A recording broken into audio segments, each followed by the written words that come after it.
నుంచి కాదు గల్లీ నుంచి రావాలి పైకి. ఢిల్లీ నుంచి పై నుంచి కిందకు వస్తే పదవులు వచ్చే కాలం పోయింది. గల్లీలో పేదల మధ్య ఉండి పేదల సమస్యల మీద కొట్లాడిన వాళ్ళకి తప్పకుండా అవకాశం ఉంటుంది. ఖానాపూర్లో మనం ఒకరికి ఎమ్మెల్యే టికెట్ ఇచ్చిన వెడమ బొజ్జు అని, ఇందిరమ్మ ఇంట్లో ఉండే ఒక యువకుడికి ఈరోజు ఎమ్మెల్యే టికెట్ ఇస్తే ప్రజలు గెలిపించారు. పైసలు చూసి గెలిపియలే, ప్రజా బలాన్ని చూసి ఎమ్మెల్యే గెలిపించారు. తుంగతుర్తిలో మందుల శామెల్ కావచ్చు, లేకపోతే షాద్నగర్లో ఈర్లపల్లి శంకర్ కావచ్చు, ఇట్లా చాలామంది ఇప్పుడున్న ఎమ్మెల్యేలు ఈ ఎన్నికల్లో కేవలం డబ్బులతోనే ఎన్నికల్లో గెలిచినామని ఎవరన్నా చెప్పినా, ఎవరన్నా అనుకున్నా తప్పే. డబ్బులతోనే గెలిచేటట్టు ఉంటే చంద్రశేఖరరావు 100 సీట్లు గెలిచేటోడు. లారీల కొద్ది పైసలు ఉన్నాయి ఆయన దగ్గరనే కాదు, ఆయన కొడుకు దగ్గర, ఆయన బిడ్డ దగ్గర, ఆయన అల్లుని దగ్గర, ఆయన సడ్డకుని దగ్గర, అల్మారీల బీరువాలలో కాదు లారీల నిండా రూపాయలు ఉన్నాయి. మరి వాళ్ళు సీట్లు ఎందుకు గెలవలేదు? కామారెడ్డిలో చంద్రశేఖరరావుని బడకేసి కొట్టిరు ప్రజలు. కాబట్టి ఇవాళ సొమ్ములతో ఎన్నికల్లో గెలుస్తామనే విధానాన్ని మర్చిపోండి. ప్రజలలో శ్రమ ఉంటే, ప్రజలతో ఉంటే ఎన్నికల్లో గెలిచే అవకాశం ఉంటుంది.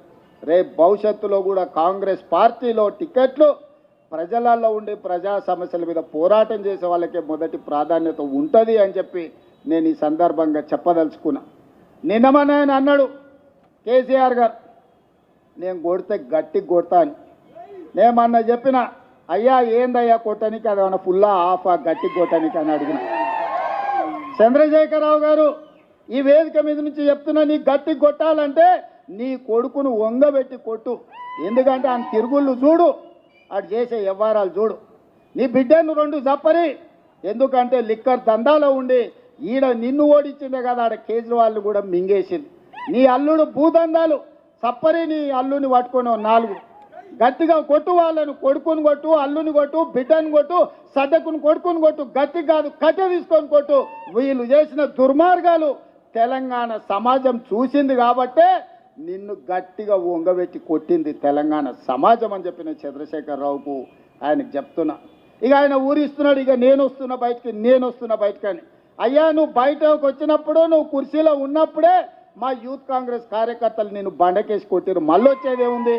నువ్వు ముఖ్యమంత్రిగా ఉన్నప్పుడు, నీ పార్టీగా అధ్యక్షుడిగా ఉన్నప్పుడే మా యువజన కాంగ్రెస్ పిల్లలు నిన్ను బండకేసి కొట్టి ఓడగొట్టి ఇంట్లో ఊసబెట్టిరు. ఇవాళ కేటీఆర్ గారు ఊర్ల మీద తిరుగుతున్నాడు, కొత్త బిచ్చగాని పొద్దుగుర్తు ఎరగాడని. 10 ఏళ్ళ అధికారంలో ఉన్నాడు, డబుల్ బెడ్రూమ్ ఇల్లు ఇస్తాను ఇయ్యలే, ఇంటికో ఉద్యోగం ఇస్తాను ఇయ్యలే, దళితులకు 3 ఎకరాల భూమి ఇస్తాను ఇయ్యలే, డబుల్ బెడ్రూమ్ ఇల్లు ఇయ్యలే. ఇట్లా చెప్పుకుంటా పోతే 100 హామీలు ఉన్నాయి. 10 ఏళ్ళు అమలు చేయలేదు. 7 లక్షల కోట్ల రూపాయలు అప్పు తెచ్చాడు. 10 నెలలు కూడా కాలేదు, అప్పుడే బిచ్చగాని గంగిరెద్దులో తిరగా సంక్రాంతి పూట గంగిరెద్దుల్లో వచ్చినట్టు ఊరు తిరుగుతున్నాడు. ఈ ప్రభుత్వం ఏం చేయలేదని. ఈ ప్రభుత్వం 5 ఏళ్ల కోసం ఎన్నికైంది. మొదటి సంవత్సరంలోనే 55,000 ప్రభుత్వ ఉద్యోగాలు ఈ ప్రభుత్వం ఇచ్చింది. మొదటి సంవత్సరంలోనే 25,50,000 మంది రైతులకు 21,000 కోట్ల రూపాయల రైతు రుణమాఫీ చేసింది.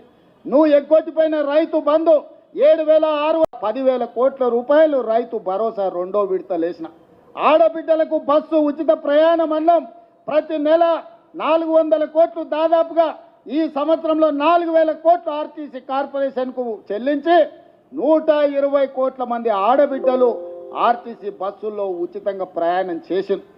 ఇస్తా అన్న 500 రూపాయల సిలిండర్ ఇచ్చినాం, 500 రూపాయల బోనస్ ఇచ్చినాం. రాజీవ్ ఆరోగ్యశ్రీ 10 లక్షల రూపాయలు ఇచ్చినాం. ఇవాళ పేదవాడికి ప్రతి ఒక్కడికి రేషన్ కార్డు ఇస్తున్నాం, పేదవాడికి ఇందిరమ్మ ఇల్లు ఇస్తున్నాం. ఇవాళ ప్రతి సంక్షేమ పథకాన్ని ఇవాళ అమలు చేస్తున్నాం. ఇదే కాదు, 1931 తెల్ల దొరలు పాలించినప్పుడు కులగణన జరిగింది. దాదాపుగా 95 ఏళ్ల నుంచి స్వతంత్రం వచ్చినాక నరేంద్ర మోడీ 3 సార్లు ప్రధానమంత్రి అయినా బీసీ కులగణన జరగలేదు. ఇవాళ నా రాష్ట్రం తెలంగాణ రాష్ట్రం, కాంగ్రెస్ పార్టీ రాహుల్ గాంధీ నేతృత్వంలో ఈరోజు తెలంగాణ రాష్ట్రంలో కులగణన చేసిన ప్రభుత్వం ఈ దేశంలోని ఏకైక ప్రభుత్వం. లెక్కలు తేల్చిన ప్రభుత్వం కాంగ్రెస్ ప్రభుత్వం. మాదిగా ఉపకులాల వర్గీకరణ 35 ఏళ్ల నుంచి కొట్లాడినరు. చాలా మంది పిల్లలు చచ్చిపోయినరు. సుప్రీంకోర్టు వరకు పోయింది, పార్లమెంట్ వరకు పోయింది. మోడీ గారు కృష్ణా మాదిగను 4 సార్లు కౌగిలించుకున్నాడు, కానీ అది ధృతరాష్ట్ర కౌగిలిగానే మిగిలింది తప్ప మాదిగ ఉపకులాల వర్గీకరణ చేయలే. కానీ మీ ప్రభుత్వం ప్రజాపాలనలో మాదిగ ఉపకులాల వర్గీకరణ అమలు చేసి దేశంలోనే మొదటి రాష్ట్రంగా నిలబడి దేశంలో దశాబ్దాల కొద్దీ వాయిదా పడుతున్న సమస్యకు పరిష్కారం చూపించినాం. మొదటి సంవత్సరంలోనే ఇన్ని గొప్ప కార్యక్రమాలు చేసిన ప్రభుత్వం ఈ రాష్ట్రం దేశంలోనే మొదటి స్థానంలో ఉంది. అందుకే మిత్రులారా, ఎవరు ఎన్ని చెప్పినా వాళ్ళు ఏదో వాట్సాప్ యూనివర్సిటీ మోడీ పెడితే సోషల్ మీడియా యూనివర్సిటీ వీడియో కూడా పెట్టిండి, అక్రమంగా సంపాదించింది, కొల్లగొట్టింది, వాటిని పెట్టి అబద్ధాలు ప్రచారం చేయాలనుకుంటారు. ఛానల్స్ ఉన్నప్పుడే మీరు ఏం చేయలే, పేపర్లు పెట్టుకున్నారు, టీ న్యూస్ పెట్టుకున్నారు, నమస్తే తెలంగాణలో గుమాస్తా తెలంగాణ పెట్టుకున్నారు. ఏమైందా? ఇవాళ సోషల్ మీడియాలో తప్పుడు ప్రచారం చేస్తే ఏమవుతుంది? ఇవాళ మీరు అందరూ అనుకుంటే ఈ ప్రభుత్వం అమలు చేస్తున్న కార్యక్రమాలను పేద ప్రజలకు వివరిస్తే ఒక్కసారి కాదు, మళ్ళొక్కసారి కాదు, 4 సార్లు మన ప్రభుత్వం ఉంటుంది. ఈ వేదిక మీద ఉన్నోళ్ళు చాలామంది ఎమ్మెల్యేలు మంత్రులు అయ్యే అవకాశం ఉంది. అందుకే మిత్రులారా, ఈరోజు బాధ్యత చేపట్టిన ప్రతి ఒక్క యువజన కాంగ్రెస్ మిత్రుడికి, ఇక్కడికి వచ్చిన వాళ్ళందరికీ మనస్ఫూర్తిగా శుభాకాంక్షలు తెలియజేస్తున్నా.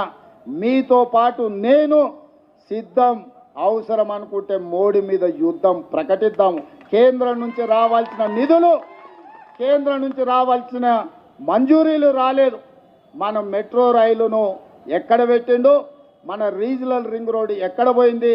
ఇవాళ మూసీ రివర్ అభివృద్ధి కోసం ₹1 నిధులు ఇస్తలేడు.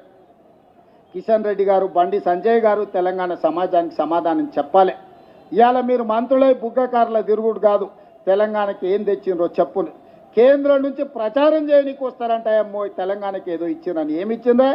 బీహార్కి ఇచ్చిండ్రు, గుజరాత్కి ఇచ్చిండ్రు, ఇతర రాష్ట్రాలకు ఇచ్చిండ్రు తప్ప తెలంగాణ పైసకు చిల్లి గవ్వ కూడా ఇవ్వాలి. ఇవాళ ₹1 కేంద్రానికి మనం పన్ను కడితే 42 పైసలు మనకు వస్తున్నాయి. బీహార్ ₹1 పన్ను కడితే ₹7 తీసుకుపోతున్నారు. ఉత్తరప్రదేశ్ ₹1 కడితే ₹3 తీసుకుపోతున్నారు. మరి తెలంగాణ ఏం పాపం చేసిందా? ₹1 కడితే 42 పైసలు ఇస్తున్నావు అంటే 58 పైసలు నువ్వే మా సొమ్ము దొబ్బుతున్నావు మోడీ గారు. అందుకే కిషన్ రెడ్డి, బండి సంజయ్ అనుకుంటున్నారు ఏ దానికైనా కొంత సమయం ఉండాలని సంవేదనం పాటిస్తున్నాం. తొందరలోనే కార్యాచరణ ఉంటుంది. కేంద్ర ప్రభుత్వం రాష్ట్రానికి చేస్తున్న అన్యాయాన్ని, మెట్రో రైలు మేము కట్టుకుంటాం, మాకు అనుమతి ఇవ్వండి అంటే దేశంలోనే ఒకనాడు 2వ స్థానంలో ఉండే ఢిల్లీ, తర్వాత హైదరాబాద్ ఇవాళ 10వ స్థానానికి వదిలిపోయింది. 10 నెలలు అయింది మన ప్రధానమంత్రి దగ్గర ఉండి మెట్రో రైలుకు అనుమతి ఇవ్వకుండా ఆపిపెట్టిండు. రీజనల్ రింగ్ రోడ్డు సగం ఇచ్చి సగం ఇవ్వకుండా దాచిపెట్టిండు. ఇవన్నీ సమస్యలు ఉన్నాయి. ఈ అన్ని సమస్యల మీద కార్యాచరణ తీసుకుంటాం.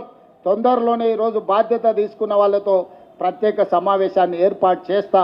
ప్రజా సమస్యల మీద కేంద్ర ప్రభుత్వం నరేంద్ర మోడీ మీద చేసే పోరాటంలో మీరు ముందు బాగానే ఉండాలి. మీరందరూ కూడా భవిష్యత్తులో రాణించాలి. భవిష్యత్తులో ఈ రాష్ట్రానికి మీరంతా నాయకులుగా ఎదగాలని కోరుకుంటూ మీ అందరి దగ్గర సెలవు తీసుకుంటున్న మిత్రులారా.